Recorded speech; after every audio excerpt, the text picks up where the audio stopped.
analysons cela de plus près. Oui, vous avez promis votre soutien.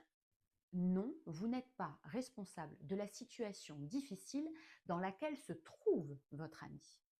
Oui, vous avez été pris par votre travail, vos enfants, votre quotidien et vous avez oublié votre ami. Mais oui ou non, l'avez-vous fait intentionnellement? Avez-vous voulu blesser ou perdre véritablement la confiance de votre ami en oubliant de le rappeler? Vous voyez bien que dans ces deux exemples, il y a les réactions des autres et il y a votre réaction, la manière dont vous allez réagir, ce que vous allez penser. Oui, votre collègue sur laquelle vous avez renversé le café peut être en colère, mais la réaction émotive de ce collègue ne dépend pas non plus de vous exactement. Vous ne savez pas dans quelle humeur est cette personne-là au moment où vous lui renversez le café. C'est donc à votre collègue de gérer aussi ses propres émotions.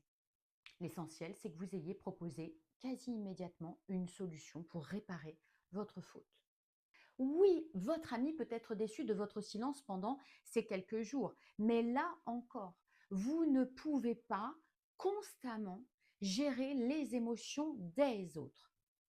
Alors rappelez-le parce que la culpabilité peut vous amener à éviter justement de rappeler votre ami. Or, vous lui avez promis, donc rappelez-le, excusez-vous et ne perdez pas non plus, ou en tout cas ne passez pas 10 minutes ou un quart d'heure à vous confondre en excuses, en expliquant que vous avez aussi des circonstances atténuantes, etc., etc. Non, rappelez-vous, votre ami a besoin de vous. Il a donc envie que vous l'écoutiez. Donc, vous vous excusez et tout de suite, vous lui demandez comment il va. Chaque fois que vous pensez être en tort, vérifiez d'abord dans les faits ce qui s'est passé. Vous ne pouvez pas être responsable de tout et notamment des émotions que vos actions ont fait naître chez les autres. Les autres sont aussi responsables de leurs propres émotions et de ce qu'ils vont en faire.